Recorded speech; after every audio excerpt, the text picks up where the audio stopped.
ತಾಯಿ ಅನುಗ್ರಹ. ಶ್ರೀ ಗುರುಭ್ಯೋ ನಮಃ. ಅಧ್ಯಾಯ 12. ಆಸಕ್ತಿಯಿಂದ ಸಿದ್ಧಿಯೋಗೀಶ್ವರರು ಹೇಳುತ್ತಿದ್ದ ಶ್ರೀ ನೃಸಿಂಹ ಸರಸ್ವತಿ ಯತಿಗಳ ದಿವ್ಯಾವತಾರ ಪ್ರಸಂಗವನ್ನು ಕೇಳುತ್ತಿದ್ದ ನಾಮಧಾರಕನಿಗೆ ಸಿದ್ಧಯೋಗೀಶ್ವರರು ಶ್ರೀ ಗುರುಗಳು ತಮ್ಮ ತಾಯಿಗೆ ತತ್ವೋಪದೇಶವನ್ನು ಮಾಡಿದರ ಬಗ್ಗೆಯನ್ನು ವಿವರವಾಗಿ ನಿರೂಪಿಸಿದರು. ತಾಯಿ ತಪಸ್ಸಿಗೆ ಹೋಗಲು ಮಗ ಅಪ್ಪಣೆ ಕೇಳಿದಾಗ ನಿರಾಕರಿಸಿದಳು. ಆಗ ಶ್ರೀ ಗುರುಗಳು ಜೀವನದ ತತ್ವವನ್ನು ಆಕೆಗೆ ಹೃದಯ ಮುಟ್ಟುವಂತೆ ತಿಳಿ ಹೇಳಿದರು. ಅವರು ಹೇಳಿದ ತತ್ವದ ಸಾರ ಇಂತಿದೆ: ತಾಯಿ, ನನ್ನ ಈ ಮಾತುಗಳನ್ನು ಆಲಿಸು. ಈ ದೇಹವು ಅನಿತ್ಯವಾದುದು. ದೇಹವು ಯಾವ ಕ್ಷಣದಲ್ಲಾದರೂ ನಾಶವಾಗಬಲ್ಲದು. ಯಾವನು ಈ ಶರೀರವು ನಿತ್ಯವೆಂದು ಭಾವಿಸುವನೋ ಅವನ ಆಯಸ್ಸು ಕಡಿಮೆಯಾಗುತ್ತಾ ಹೋಗುತ್ತದೆ. ಇಂದ್ರಿಯಗಳು ದೃಢವಾಗಿರುವಾಗ ಧರ್ಮವನ್ನು ಗಳಿಸಿಕೊಳ್ಳಬೇಕು. ಸೂರ್ಯರಥದ ಚಲನೆಯಂತೆ ಪ್ರತಿಕ್ಷಣವೂ ಮಾನವನ ಆಯಸ್ಸು ಕ್ಷೀಣಿಸುತ್ತಾ ಹೋಗುತ್ತದೆ. ಬಾಲ್ಯ, ಯೌವನ ಮುಂತಾದ ಅವಸ್ಥೆಗಳು ದೇಹಕ್ಕೆ ಸಂಬಂಧಿಸಿದವಾಗಿದೆ. ನಮ್ಮ ಈ ದೇಹವೇ ಸ್ಥಿರವಾದುದಲ್ಲವೆಂದ ಮೇಲೆ ಅದಕ್ಕೆ ಸಂಬಂಧಿಸಿದ ಈ ಅವಸ್ಥೆಗಳು ಅಲ್ಪಕಾಲದವು. ಅಸ್ಥಿರವಾದ ಈ ದೇಹದ ಮೇಲೆ ಅತಿಯಾದ ವಿಶ್ವಾಸವೂ ಸಲ್ಲದು. ಪ್ರವಾಹದ ನೀರು ಸಾಗರದಲ್ಲಿನ ನೀರನ್ನು ಸೇರಿ ಹೋದಾಗ ಮೊದಲು ಬಂದ ಪ್ರವಾಹದ ನೀರು ಮತ್ತೆ ಹೇಗೆ ಹಿಂತಿರುಗಿ ಬರಲಾರದೋ, ದೇಹವು ನಶ್ವರವೆಂದು ತಿಳಿದ ಮನುಷ್ಯನು ಪುಣ್ಯ ಸಂಗ್ರಹವನ್ನು ಮಾಡಿಕೊಳ್ಳಬೇಕು. ಯಾವನು ಪುಣ್ಯ ಸಂಗ್ರಹವನ್ನು ಮಾಡಿಕೊಳ್ಳದಿರುವನೋ ಅಂತಹವನು ಪಶು ಸಮಾನವೆನಿಸುತ್ತಾನೆ. ಪುಣ್ಯ ಕಾರ್ಯವನ್ನು ಮಾಡದಿರುವ ದಿನ ದುರ್ಧನ ಮುಪ್ಪು ಎಂಬ ಮೊಸಳೆಯು ಯಾವಾಗಲೂ ನಮ್ಮನ್ನು ಕಬಳಿಸಲು ಕಾದಿರುತ್ತದೆ. ಆದ್ದರಿಂದ ಸಮಯವನ್ನು ವ್ಯರ್ಥ ಮಾಡದೆ ಪುಣ್ಯವನ್ನು ಸಂಗ್ರಹ ಮಾಡಬೇಕು. ಪುಣ್ಯಶಾಲಿಗಳಿಗೆ ಯಮನ ಅಂಜಿಕೆ ಇರುವುದಿಲ್ಲ. ಒಳ್ಳೆಯ ಕೆಲಸಗಳನ್ನು ಮಾಡಲು ಎಲ್ಲ ದಿನಗಳು ಸುದಿನವೇ. ಏಕೆಂದರೆ ಸಂಸಾರವು ಮಾಯಾಲೋಕದಂತೆ ಕ್ಷಣಿಕವಾದದ್ದು. ಹೀಗಿರುವಾಗ ಸಾಧ್ಯವಾದಷ್ಟು ಪುಣ್ಯ ಸಂಗ್ರಹ ಮಾಡಿ ಮೃತ್ಯುಭಯವನ್ನು ತೊರೆದು ಅಮರತ್ವವನ್ನು ಗಳಿಸಲು ಯತ್ನಿಸಬೇಕು. ನಿರ್ಗಮನ. ಹೀಗೆ ತಾಯಿಗೆ ಉಪದೇಶಿಸಿದ ನರಹರಿ ಸ್ವಾಮಿಯವರು ಮನೆ ಬಿಟ್ಟು ಹೊರಟು ನಿಂತರು. ತಾಯಿಯು ತನಗೆ ಅರಿವಿಲ್ಲದೆಯೇ ಜ್ಞಾನಿಯಾದ ಮಗನಿಗೆ ನಮಸ್ಕರಿಸಿದಳು. ಮಗು, ಪೂರ್ವಜನ್ಮದಲ್ಲಿ ನೀನು ನನಗೆ 4 ಮಕ್ಕಳೆಂದು ಭವಿಷ್ಯ ನುಡಿದಿರುವೆ.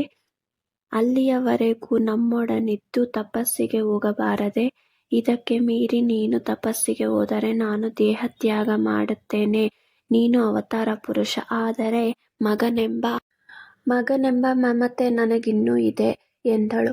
ತಾಯಿಯ ಮಾತಿಗೆ ಮುಗುಳ್ನಕ್ಕ ನರಹರಿ ಯೋಗೇಂದ್ರರು, ಅಮ್ಮ, ಇನ್ನೊಂದು ವರ್ಷ ಮಾತ್ರ ನಾನು ಇಲ್ಲಿರಲು ಸಾಧ್ಯ. ನಂತರ ನಿನ್ನ ಅಪ್ಪಣೆ ಇಲ್ಲದಿದ್ದರೂ ನಿಶ್ಚಿತವಾಗಿ ತಪಸ್ಸಿಗೆ ಹೋಗುತ್ತೇನೆ ಎಂದು ನುಡಿದರು. ತಾಯಿಯು ಸ್ವಲ್ಪ ಕಾಲದಲ್ಲಿಯೇ ಜವಳಿಗೆ ಜನ್ಮ ನೀಡಿದಳು. ಆ ಮಕ್ಕಳು ಹುಟ್ಟಿ 15 ದಿನಗಳಾಗುತ್ತಿದ್ದಂತೆಯೇ ಸ್ವಾಮಿಗಳು, ಅಮ್ಮ, ನಾನು ನಿಮ್ಮಲ್ಲಿರಬೇಕಾದ ಅವಧಿ ಮುಗಿಯಿತು. ನಿನಗೆ 2 ಗಂಡು ಹಾಗೂ 1 ಹೆಣ್ಣು ಮಗು ಜನಿಸುತ್ತಾರೆ. ನನಗಿನ್ನು ಅಪ್ಪಣೆ ಕೊಡಿ ಎಂದು ನುಡಿದರು. ತಂದೆ ತಾಯಿಗಳು ಸ್ವಾಮಿಗಳಿಗೆ ನಮಸ್ಕರಿಸಿ, ಸ್ವಾಮಿ, ನಿನ್ನ ಸ್ವರೂಪವನ್ನು ತಿಳಿಯದ ನಾವು ನಿಮ್ಮನ್ನು ಮಗನೆಂಬ ವ್ಯಾಮೋಹದಿಂದ ನೋಡಿರಬಹುದು. ನಮ್ಮನ್ನು ಕ್ಷಮಿಸಬೇಕು. ಪ್ರದೋಷ ಪೂಜೆಯ ಫಲವೇನೋ ನಮಗೆ ಸಿಕ್ಕಿತು. ಆದರೆ ನಮಗೆ ನಿಮ್ಮ ದರುಶನ ಮತ್ತೆ ಲಭಿಸುವುದೇ ಎಂದು ಕೇಳಿದರು. ಅಮ್ಮ, ನೀವು ನೆನೆಸಿದ ತಕ್ಷಣ ನಾನು ಕಾಣಿಸಿಕೊಳ್ಳುತ್ತೇನೆ. ಇನ್ನು ನಿಮ್ಮ ಮನೆಯಲ್ಲಿ ಐಶ್ವರ್ಯ ದೇವತೆಯು ಸ್ಥಿರವಾಗಿ ನೆಲೆಸುತ್ತಾಳೆ. ಇದೇ ನಿನ್ನ ಕಡೆಯ ಜನ್ಮ.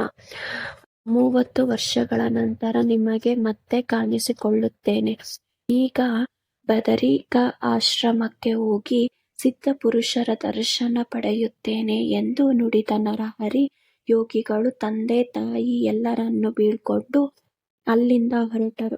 ಬಾಲ್ಯದಲ್ಲಿಯೇ ತಪಸ್ಸಿಗೆ ಹೊರಟ ನರಹರಿಯನ್ನು ಕಂಡು ಗ್ರಾಮಸ್ಥರೆಲ್ಲರೂ ಆಶ್ಚರ್ಯಚಕಿತರಾದರೆ ಮೋಹಪರವಶರಾದ ಮಾತಾಪಿತರು ಸ್ವಲ್ಪ ದೂರ ಮಗನನ್ನು ಹಿಂಬಾಲಿಸಿದರು.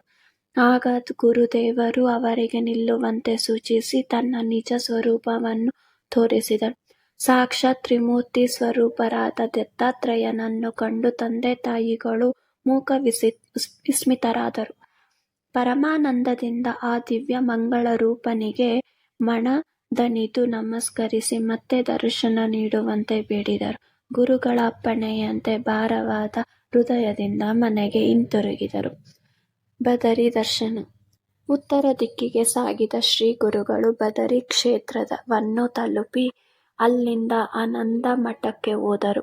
ಮಾರ್ಗದಲ್ಲಿ ಕಾಶಿ ವಿಶ್ವೇಶ್ವರನ ದಿವ್ಯ ದರ್ಶನವನ್ನು ಪಡೆದರು. ಅಲ್ಲಿ ರಹಸ್ಯವಾದ ಸ್ಥಳವೊಂದರಲ್ಲಿ ಯಮ, ನಿಯಮ, ಪ್ರಾಣಾಯಾಮ ಮೊದಲಾದ ಅಷ್ಟಾಂಗ ಯೋಗಗಳಿಂದ ತಪಸ್ಸನ್ನು ಆಚರಿಸಿದರು. ಕಾಶಿಯಲ್ಲಿನ ವಯೋವೃದ್ಧರು, ಜ್ಞಾನವೃದ್ಧರೂ ಆದ ತಪಸ್ವಿಗಳು ಈ ಬಾಲಯೋಗಿಯನ್ನು ಕಂಡು ಅಭಿನಂದಿಸಿ ಬರಮಾಡಿಕೊಂಡರು. ಅಲ್ಲಿನ ತಪಸ್ವಿಗಳಲ್ಲಿ ಆದಿಶಂಕರಾಚಾರ್ಯರ ಪೀಠದ ಶ್ರೀಕೃಷ್ಣ ಸರಸ್ವತಿ ಎಂಬ ಹೆಸರಿನ ವೃದ್ಧ ಯತಿಗಳಿದ್ದರು.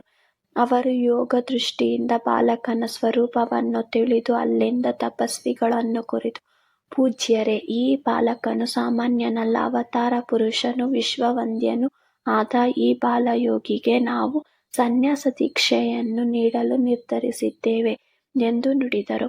ಅಲ್ಲಿಂದ ಎಲ್ಲರೂ ಏಕಕಂಠದಿಂದ, ಬಾಲಯೋಗಿಗಳೇ, ನೀವು ಗುರುಗಳ ಅನುಜ್ಞೆಯನ್ನು ಪಾಲಿಸಬೇಕು, ಸನ್ಯಾಸ ಸ್ವೀಕಾರ ಮಾಡಿ ಆದಿಶಂಕರಾಚಾರ್ಯರಿಂದ ಸ್ಥಾಪಿತವಾದ ದತ್ತಗುರು ಪೀಠವನ್ನು ಎತ್ತಿ ಹಿಡಿಯಬೇಕು. ಇದರಿಂದ ಲೋಕೋಪಕಾರವೂ ನಿಮ್ಮ ಅವತಾರ ಕಾರ್ಯವೂ ಪೂರ್ಣವಾಗುತ್ತದೆ ಎಂದರು. ಗುರು ನರಹರಿಯರು ಅವರ ಕೋರಿಕೆಯಂತೆ ಶ್ರೀ ಕೃಷ್ಣ ಸರಸ್ವತಿ ಸ್ವಾಮಿಗಳಿಂದ ಸನ್ಯಾಸ ದೀಕ್ಷೆಯನ್ನು ಸ್ವೀಕರಿಸಿದರು. ಬಾಲ ನರಹರಿಯು ಪ್ರಕಾಶಮಾನವಾದ ಕಾಂತಿಯುಳ್ಳ ದೇಹದಿಂದ ಕಂಗೊಳಿಸುತ್ತಾ ಶ್ರೀ ಶ್ರೀ ನರಸಿಂಹ ಸರಸ್ವತಿ ಸ್ವಾಮಿಗಳು ಎಂಬ ಆಶ್ರಮ ನಾಮದಿಂದ ಶೋಭಿಸಿದರು. ನಾಮಧಾರಕನು ಸಿದ್ಧಮುನಿಗಳನ್ನು ಕುರಿತು, ಪೂಜ್ಯರೇ, ಶ್ರೀ ಗುರುಗಳ ಆಶ್ರಮ ಸ್ವೀಕಾರ ವೃತ್ತಾಂತವನ್ನು ಕೇಳಿ ಆನಂದವಾಯಿತು. ಈ ಶ್ರೀ ಗುರು ಪೀಠದ ಪರಂಪರೆಯನ್ನು ನನಗೆ ದಯವಿಟ್ಟು ತಿಳಿಸಿ ಎಂದು ಪ್ರಾರ್ಥಿಸಲು ಸಿದ್ಧಿಯೋಗೀಶ್ವರರು ಶ್ರೀ ದತ್ತಗುರು ಪೀಠದ ಪರಂಪರೆಯನ್ನು ನಿರೂಪಿಸಿದರು. ಶ್ರೀ ಗುರುಪೀಠದ ಪರಂಪರೆ. ಶ್ರೀ ಗುರು ಪರಂಪರೆಗೆ ತ್ರಿಮೂರ್ತಿಗಳೇ ಆದಿಪುರುಷರು. ಅವರ ನಂತರ ಮಹರ್ಷಿಗಳಾದ ವಸಿಷ್ಠ, ಶಕ್ತಿ, ಪರಾಶರ, ವೇದವ್ಯಾಸ, ಶುಕಮುನಿಗಳು ಬಂದರು. ನಂತರ ಗೌಡಪಾದ, ಗೋವಿಂದ ಭಗವತ್ಪಾದ ಹಾಗೂ ಶ್ರೀಶಂಕರ ಭಗವತ್ಪಾದರು ಬಂದರು. ಶ್ರೀಶಂಕರ ಭಗವತ್ಪಾದರ ಶಿಷ್ಯ ಪರಂಪರೆಯಲ್ಲಿ ವಿಶ್ವರೂಪ ಬೋಧಗಿರಿ, ಸಿಂಹಗಿರಿ, ಈಶ್ವರತೀರ್ಥ, ನೃಸಿಂಹತೀರ್ಥ, ವಿದ್ಯಾತೀರ್ಥ ಹಾಗೂ ಭಾರತೀ ತೀರ್ಥರು ಗುರುಪೀಠವನ್ನು ಅಲಂಕರಿಸಿದರು. ಅಲ್ಲಿಂದ ವಿದ್ಯಾರಣ್ಯ, ಶ್ರೀಪಾದ ಮುನಿ, ವಿದ್ಯಾತೀರ್ಥ, ಮಲಯಾನಂದಗಿರಿ, ದೇವತೀರ್ಥ, ಸರಸ್ವತಿ ವೃಂದ, ಸರಸ್ವತಿ ಯಾದವೇಂದ್ರ ಹಾಗೂ ಕೃಷ್ಣ ಸರಸ್ವತಿ ಸ್ವಾಮಿಗಳು ಬಂದರು. ಈ ಕೃಷ್ಣ ಸರಸ್ವತಿ ಸ್ವಾಮಿಗಳ ಶಿಷ್ಯರೇ ನಮ್ಮ ಕಥಾನಾಯಕರಾದ ಶ್ರೀ ಶ್ರೀ ನರಸಿಂಹ ಸರಸ್ವತಿ ಸ್ವಾಮಿಗಳು. ಶ್ರೀ ಗುರುಗಳು ಕಾಶಿಯಲ್ಲಿ ಅನೇಕರನ್ನು ತಮ್ಮ ಶಿಷ್ಯರನ್ನಾಗಿ ಸ್ವೀಕರಿಸಿ ತತ್ವೋಪದೇಶ ಮಾಡಿ ಅನುಗ್ರಹಿಸಿದರು. ಅಲ್ಲಿಂದ ಹೊರಟು ಬದರಿ ತಲುಪಿ ಗಂಗಾ ತೀರಕ್ಕೆ ಬಂದರು. ಮುಂದೆ ಪ್ರಯಾಗ ಕ್ಷೇತ್ರಕ್ಕೆ ಬಂದಾಗ ಶ್ರೀಗುರುಗಳು ಮಾಧವ ಭಟ್ಟ ಎಂಬ ಯೋಗ್ಯ ಬ್ರಾಹ್ಮಣನಿಗೆ ಸನ್ಯಾಸ ದೀಕ್ಷೆ ನೀಡಿ ಮಾಧವ ಸರಸ್ವತಿ ಎಂಬ ನಾಮಕರಣ ಮಾಡಿ ತಮ್ಮ ಶಿಷ್ಯನನ್ನಾಗಿ ಸ್ವೀಕರಿಸಿದರು ಎಂದು ಸಿದ್ಧಿಯೋಗೀಶ್ವರರು ನಾಮಧಾರಕನಿಗೆ ಉಪದೇಶಿಸಿದರು. ಎಂಬಲ್ಲಿಗೆ ತಾಯಿಗೆ ಅನುಗ್ರಹ ಎಂಬ ಶ್ರೀ ಗುರುಚರಿತ್ರೆಯ 12ನೇ ಅಧ್ಯಾಯವು ಸಂಪೂರ್ಣವಾಯಿತು.